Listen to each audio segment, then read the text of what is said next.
Christmas lights are bright at Christmas. Then you pack them up and put them away. Oh, hello everyone. My name is Haley. We had a fun ride, but the end had to come sooner or later. Christmas is over. Christmas is celebrating Jesus, God's greatest gift. But alas, the celebration has ended. The tree must come down, the leftovers must be eaten, the decorations must be packed away and put in the hall closet until next December.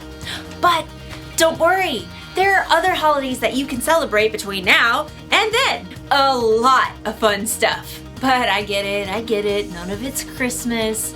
Of course, there's always Fruitcake Toss Day! World Beard Day! Play your ukulele day! Let's Laugh Day! Peanut Butter Lovers Day! Dress in Blue Day! Yeah, still not Christmas. I have to let go and stop celebrating. Or do I? In today's story, we'll hear about some wise men who traveled a long way to celebrate Jesus. And it wasn't even Christmas Day. Ooh. Maybe I should make sure these are untangled before I shove them in the box. I'll deal with it next year on National Untangle Your Lights Day! Which should definitely be a thing. See you in a few! The Bible. It's 66 books of history, stories, letters, and poetry that fit together to form God's one big story. The epic adventure of how He created us and loves us so much that He made a way to rescue us. As we travel through the Bible, from Genesis to Revelation, we discover people who met God and found their lives changed forever. Now, for an amazing story. Inspired by the book of Matthew, chapter 2, verses 1 through 12. When Jesus was born, there was a group of wise men who lived in the Parthian Empire, far to the east of Jerusalem. Now, no one knows why these wise men were looking for a special star, but it could have happened this way. Hundreds of years before, God's people had been defeated and taken as exiles to Babylon. One of them was Daniel, and through God's help, he gained the favor of the king. You will rule over Babylon and take charge of all the other wise men. Now, Daniel held this important role for much of his life, even after Babylon became part of Persia. During this time, he shared his love for God and his knowledge of Jewish scriptures with the other wise men. The Lord is the one true God. He has told me many things that will happen. Over hundreds of years, some of the wise men in Persia continued to study Jewish scriptures, even under different rulers. Many of them may have even remembered Daniel. So when several wise men discovered a brand new star, they knew it meant something important. Look, there in the west. It's a new star rising. Now, we don't know the names of these men or really exactly how many there were, but we'll call them Melchior, Casper, and Balthazar. A new king, maybe? Oh. Can we have a party? The wise men hurried to the archive room, where they dug through dusty scrolls to find the writings of Jewish prophets. Ah, here are the words of Daniel. God had given Daniel some strange visions of a savior who would come and rescue the Jewish people. The time he tells of could be right now, depending on how you read it. So, party time? And look here, at the scroll of Numbers. A star will come from among the people of Jacob.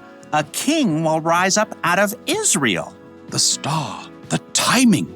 I think this is it. Party time! These wise men did far more than just throw a party. They planned an epic road trip to honor the new king in his own land. I'll pack up the food. I got the heart for some road tunes. Who's got the camels? You can handle them. I got the party gifts. The wise men packed up beautiful gifts worthy of a true king. Then they set out on their long journey across the desert. Due west. Follow that star.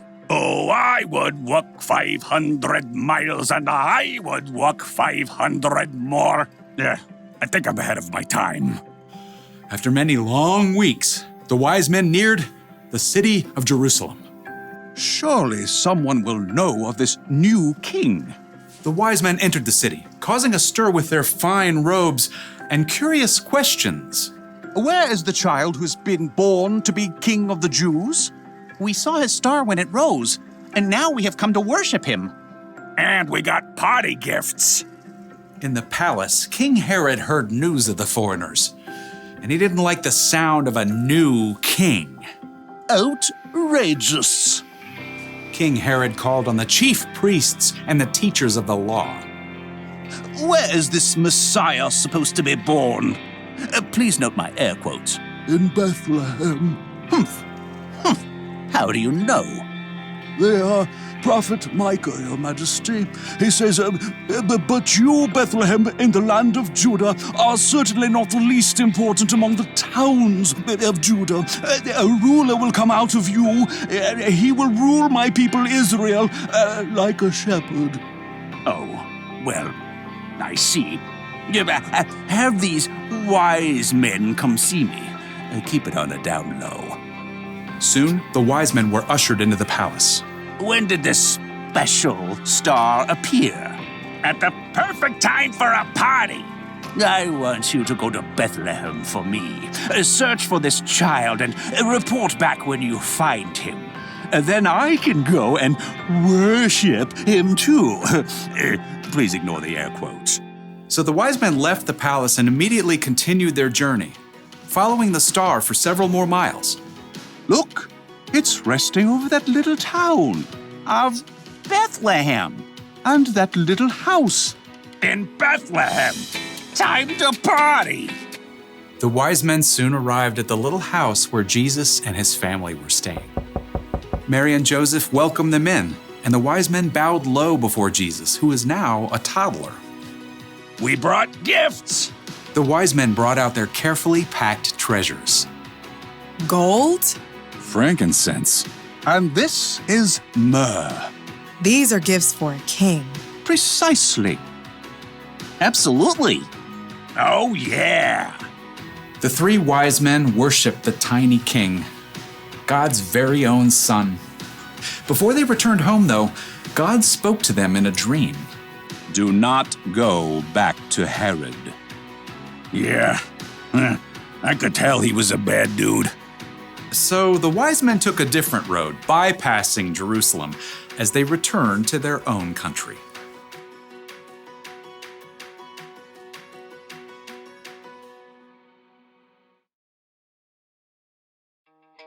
Sometime after Jesus was born, wise men came to celebrate him. They weren't there at the manger like sometimes we think.